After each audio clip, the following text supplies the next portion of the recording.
নমস্কার, আমি মঞ্জু ভট্টাচার্য। আমার গল্প পাঠ আসরে আপনাকে স্বাগত জানাচ্ছি। পড়ে শোনাচ্ছি আমি সুভাষ বলছি গ্রন্থ থেকে পরবর্তী পর্ব। সিঙ্গাপুরের পতন হলো 15 ফেব্রুয়ারি 1942 সালে। ঠিক তার 4 দিন পরেই 19 ফেব্রুয়ারি আবার সেই তেজদীপ্ত কণ্ঠ ভেসে এলো ইথার তরঙ্গে। আমি সুভাষ বলছি। সুভাষ। দেখতে দেখতে একটা চাপা চঞ্চলতা ছড়িয়ে পড়ল এখানে ওখানে সর্বত্র। চুপ, কথা বলো না কেউ। সুভাষ কি বলছেন শোনো। I have waited silently and patiently on the course of events. Now that the hour has struck, I can come forward and speak. In this struggle and in this subsequent period of reconstruction, we will cooperate wholeheartedly with all those who help us to destroy the common enemy. এতদিন আমি অলক্ষ্যে থেকে ধৈর্য ধরে সব কিছু লক্ষ্য করেছিলাম। এবার আঘাত করার সময় এসেছে, তাই আমি এখন সামনে এসে দাঁড়িয়েছি। সবার সাধারণ শত্রুকে ধ্বংস করতে যারা আমাদের সাহায্য করবে, এই যুদ্ধে তাদের সঙ্গেই আমরা সহযোগিতা করতে প্রস্তুত। ব্রিটিশের সত্যি সেদিন বড় দুর্দিন মল্লিকা। শুধু হংকং, মালয় বা সিঙ্গাপুর নয়, তারপর একে একে সব কিছুই তাদের হারাতে হলো জাপানিদের কাছে। এই নিয়ে আমাদের দেশে সেদিন কত ছড়া, কত গান। একটি গানের কথা আজও আমার স্পষ্ট মনে পড়ে। শুধু আমি কেন, এমন একটি লোকও বোধহয় তুমি খুঁজে পাবে না যাকে সেদিন অজ্ঞাত কবির এই গানটি শুনতে হয়নি পথে প্রান্তরে, বিশেষ করে ছোটদের মুখে। গানটির প্রথম কয়েকটি লাইন হলো, সারেগামা পাদানি বোম ফেলেছে জাপানি, বোমের মধ্যে কেউটেসা, ব্রিটিশ বলে বাপরে বাপ। তত্ত্বগত দিক থেকে কিছুটা ভুল থাকলেও জাপান যে সেদিন মহাশক্তিমান ব্রিটিশকে সত্যিই চোখে সর্ষের ফুল দেখিয়ে ছেড়েছিল, তার মধ্যে কিন্তু এতটুকু অত্যুক্তি নেই মল্লিকা। 20 তারিখে জাপানিরা বালি দ্বীপে অবতরণ করলো বিরাট এক নৌবহরের সাহায্যে, আর 27 তারিখে সেদিন জাপানি নৌবহরের সঙ্গে তাদের প্রচণ্ড নৌযুদ্ধ অনুষ্ঠিত হলো লাভা সাগরে। প্রচুর ক্ষয়ক্ষতি হলো জাপানিদের। বিশেষ করে মার্কিন মহল থেকে ক্ষয়ক্ষতির যে বিবরণ প্রচার করা হলো তা সত্যিই অভূতপূর্ব। দেখা গেল যে জাপানি নৌবহরের আর কিছুমাত্র অবশিষ্ট নেই, সব শেষ। কারণ 41টি জাহাজ তাদের ধ্বংস হয়েছে সংঘর্ষের ফলে, মারাত্মকভাবে জখম হয়েছে আরও 15টি, সব মিলিয়ে মোট 56টি। আর মিত্রপক্ষের না, তাদের কোনো ক্ষয়ক্ষতি হয়নি। সবকটি জাহাজই তাদের নিরাপদে ফিরে এসেছে নিজেদের ঘাঁটিতে। কিন্তু এ কি, এত বড় ক্ষয়ক্ষতির পরেও জাপানিরা বলিদ্বীপে অবতরণ করে সঙ্গে সঙ্গে বিমান ঘাঁটি ইত্যাদি দখল করে নিল কি করে?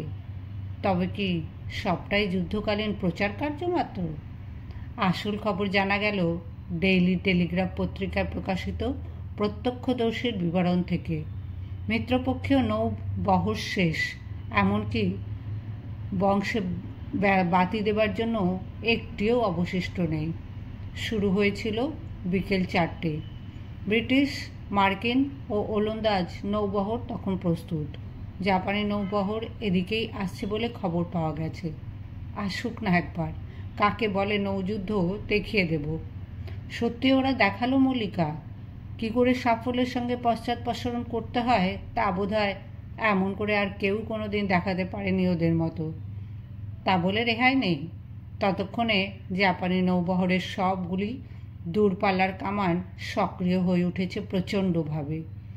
সঙ্গে সেই মারাত্মক মিৎসুবিশি 96 ডাইভ বম্বার। বিমানবাহী জাহাজ থেকে সঙ্গে সঙ্গে তারা তীরের মতো ছুটে এলো আকাশের বুকে পাখা মেলে। যুদ্ধ করবে তোমরা আমাদের সঙ্গে? বেশ, করো।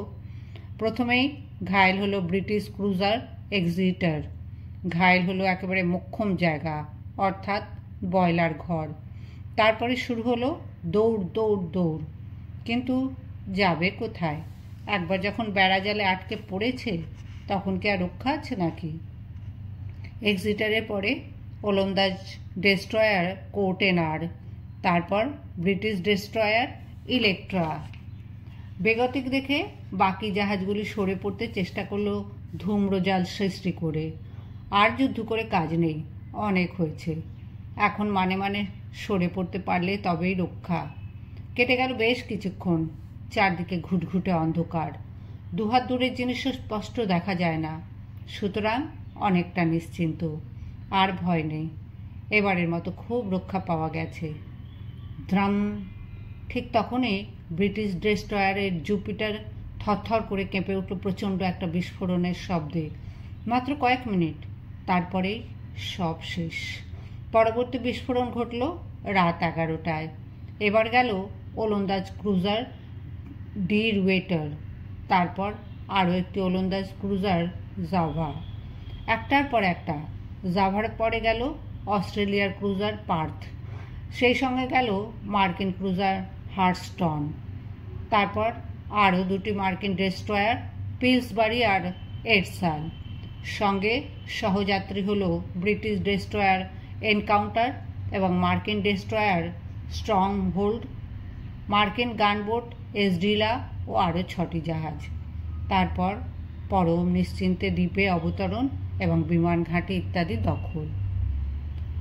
বাধা দেবার আর কোনো প্রশ্নই ওঠে না। কে বাধা দেবে?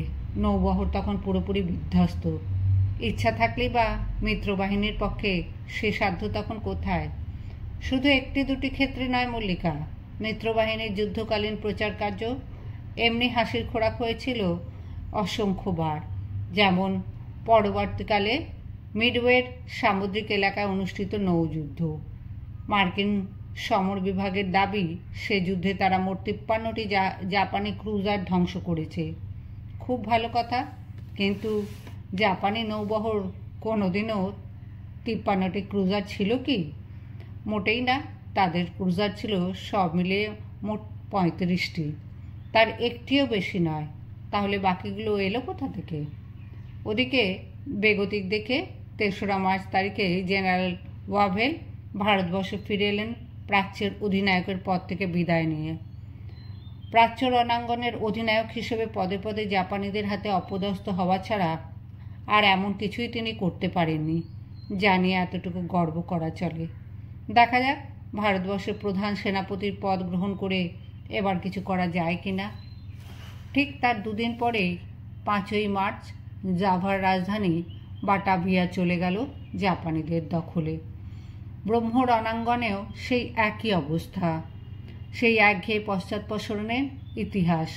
মার্গুই, টেভয়, মৌলমেন ইত্যাদি সব গেছে। মৌলমেন শুধু বর্মার অন্যতম শ্রেষ্ঠ বন্দরই নয়, চমৎকার একটি বিমানবন্দরও বটে। সেদিক থেকে ব্রিটিশ বাহিনীর কাছে মৌলমেন ছিল খুবই গুরুত্বপূর্ণ। তবু কিছুতেই হলো না। শেষ পর্যন্ত জাপানিদের অবিশ্রান্ত বোমা ও মর্টারের গোলাবর্ষণের মধ্যে দিয়েই ব্রিটিশ বাহিনীকে নৌকাযোগে মৌলমেন ত্যাগ করে আশ্রয় নিতে হলো পরবর্তী ঘাঁটি মার্তাওয়ানে। 23 তারিখে উভয় পক্ষে প্রচণ্ড সংঘর্ষ হলো সিতাং নদীর মোহনার কাছে। জেনারেল হাটান তখন তার 17 নম্বর ডিভিশন নিয়ে প্রস্তুত। যে করে হোক সিতাং নদীর সেতুমুখ রক্ষা করতেই হবে, নয়তো রেঙ্গুনকে কিছুতেই রক্ষা করা যাবে না। সুতরাং যান কবুল। শুরু হলো উন্মত্ত বেপরোয়া হাতাহাতি যুদ্ধ।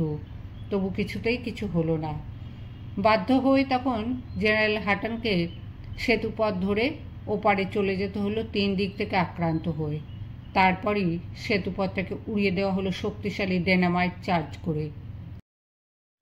আর ভয় নেই, জাপানিরা এপারে রয়েছে, সুতরাং কিছুক্ষণের জন্য নিশ্চিন্ত। কিন্তু যে ভারতীয় সৈন্যগণ এতক্ষণ সর্বস্ব পণ করে কেবলমাত্র কুকরি ও সঙ্গিনের সাহায্যে জাপানিদের ঠেকে রেখেছিল, তাদের কি হলো? তাদের অধিকাংশই এপারে রয়ে গেল যে। যাগ্গে, কথায় বলে আপনি বাঁচলে বাপের নাম। ভারতের সৈন্যরা মরল কি বাঁচল সে কথা চিন্তা করার মতো অবকাশ তখন কোথায়? শুধু এই একটিমাত্র ক্ষেত্রে নয় মল্লিকা, গত বিশ্বযুদ্ধে ব্রিটিশ বাহিনীর এমনই হৃদয়হীনতার দৃশ্য দেখা গিয়েছিল প্রায় প্রতিটি ক্ষেত্রেই। কি আফ্রিকা, কি হিমালয়, কি সিঙ্গাপুর, কি সিতাং নদীর সেতুমুখ, সর্বত্র সেদিন তারা এমনিভাবে গা ঢাকা দিতে চেষ্টা করেছিল ভারতীয় সৈন্যদের কামানের মুখে ঠেলে দিয়ে। অথচ এই ভারতীয় সৈন্যদের সাহায্যেই তারা এতদিন তাদের বিস্তৃত সাম্রাজ্য রক্ষা করতে সক্ষম হয়েছিল এশিয়া ভূখণ্ডে। এদিকে পিছু হটতে হটতে সেতু মুখ বরাবর গিয়েই ভারতীয় সৈন্যগণ অবাক। আশ্চর্য, সেতুপথের কোনো চিহ্নই নেই সেখানে। এখন উপায়? সামনে খরস্রোতা সিতাং নদী, পেছনে ক্ষমাহীন শত্রু। কি করা যায় এখন এই অবস্থায়? এক মুহূর্তের দ্বিধা, ক্ষীণ একটা সন্দেহের ঝিলিক। তারপরেই হতভাগ্য ভারতীয় সৈন্যগণ উন্মত্তের মতো ঝাঁপিয়ে পড়ল সিতাং নদীর জলে। সামান্য কয়েকজন বহু কষ্টে ওপারে যেতে সক্ষম হলো। বাদবাকি সবাই প্রবল স্রোতের টানে কোথায় অদৃশ্য হয়ে গেল কে জানে। পরবর্তী লক্ষ্য পেগু ও রেঙ্গুন। 17ই ডিভিশন পুরোপুরি বিধ্বস্ত। সুতরাং যাকে বলে একেবারে খোলা মাঠ। তাছাড়া জাপানিরা প্রত্যাশিত উন্মুক্ত প্রান্তরের পথ ধরে আসেনি, এসেছে অরণ্যভূমির কণ্টকাকীর্ণ পথ দিয়ে। এ অবস্থায় জঙ্গল যুদ্ধে অভিজ্ঞ জাপানিদের বাধা দিতে চাইলেই বা ব্রিটিশ বাহিনীর পক্ষে সে সাধ্য তখন কোথায়? বর্মার সর্বত্র সেদিন পালাই পালাই রব। বিশেষ করে প্রবাসী ভারতীয়দের তো কথাই নেই। ভয় আতঙ্কে প্রতিটি প্রাণী তখন উদ্বিগ্ন, দিশেহারা। কি করা যায় এ পরিপ্রেক্ষিতে? কোথায় যাওয়া যায়? কার কাছে? নিরুপায় দেখে শেষ পর্যন্ত সবাই পাড়ি দিল দেশের দিকে। জাহাজে স্থান না পেয়ে অনেকেই তখন দল বেঁধে রওনা দিল হাঁটা পথে। কত বিচিত্র ছবি, কত বিচিত্র ঘটনা, কত অন্তহীন মানুষের মেলা, যেন শেষ নেই এই পথ চলা মিছিলের। সর্বত্র সামাল সামাল রব। জাপানিরা নাকি আর খুব একটা দূরে নেই। যে কোনো মুহূর্তে রেঙ্গুনের পতন হওয়া নাকি মোটেই বিচিত্র নয়। সবাই ভীত, সবাই সন্ত্রস্ত। কখন কি হয় কে জানে। এ জগতের আকাশে বাতাসে মৃত্যু, জীবন ও মৃত্যুর এখানে পাশাপাশি বাস। অলক্ষ্যে থেকে কখন যে মৃত্যু এসে ঝাঁপিয়ে পড়বে তা কে বলতে পারে। সর্বোপরি দস্যু, তস্কর ও লুণ্ঠনকারীদের ভয়। এ অবস্থায় কে শত্রু আর কে যে মিত্র তা বোঝাও মুশকিল। এমনি করে দিনের পর দিন, রাতের পর রাত, কত দূর চোখ যায় সেই একই দৃশ্য। সকাল সন্ধ্যা শহরের বাইরে ছুটে চলেছে ভয়ার্ত নাগরিক দল। সবাই রিক্ত, সবাই সম্পদহীন, দেহ অবশ, পা চলতে চায় না। তবু অনির্দিষ্টভাবে সবাই এগিয়ে চলেছে ঘরের মানুষ ঘরে ফিরবে বলে। নানা জাতের নানা মতের মানুষ, কিন্তু সবার হৃদয় যেন একই সূত্রে বাঁধা। পেছনে তাকাবার সময় নেই। এ হচ্ছে বাঁচার সংগ্রাম। যে করে হোক বাঁচতে হবে। সেই বাঁচার তাগিদেই সবাই এগিয়ে চলেছে, কোনো দিকে দৃকপাত না করে। প্রায় শোনা যায় আশেপাশে কামান দাগার শব্দ। চোখে পড়ে মাথার উপর দিয়ে শীষ দিতে দিতে কামানের গোলাগুলি উল্কার মতো ছুটে চলেছে দিক বিদিকে। কোনোটা আবার মাথার উপর দিয়ে উড়ে যেতে কত দূরে গিয়ে পড়ছে তার কোনো হদিশ পাওয়া যায় না। শুধু দেখা যায় দূরে কুণ্ডলি পাকানে ধোঁয়া আকাশে গিয়ে আস্তে আস্তে মেঘের আকার ধারণ করছে। গোলাগুলি একটু থামতেই আবার শুরু হয় পথ চলা।